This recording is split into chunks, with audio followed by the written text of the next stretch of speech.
1235 ចែក 19 ចឹងយើងមើលពីឆ្វេងមកស្ដាំបើយើងកាត់ពីខ្ទង់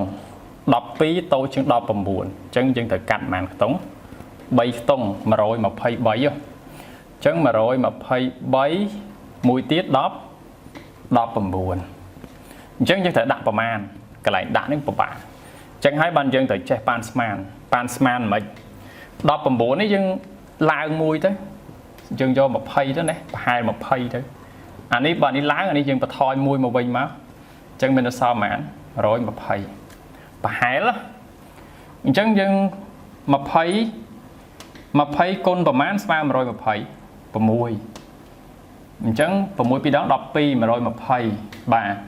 ញ្ចឹងយើងដាក់ 6 9 6 ដង 54 អញ្ចឹងទៅសេលេខ 4 ត្រាទុក 5 6 ម្ដង 6 6 បូក 5 11 បាទអញ្ចឹងយើងដកមកណាអានេះខ្ចី1មកអានេះ 3 ឡើង 13 13 ដក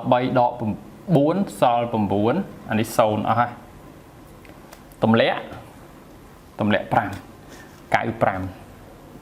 អញ្ចឹងយើងគិតទៀត20 បើ 25 ដង 100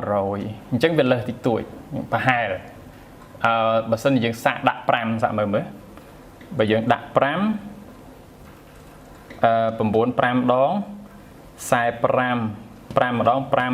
9 អូត្រូវបាទត្រូវអញ្ចឹងដាក់ 5 មកបាន 9 5 ដកមកចេញ 0 បាទនេះជាចម្លើយអញ្ចឹងមានន័យថាម៉េច 1235 ចែកជាមួយនឹង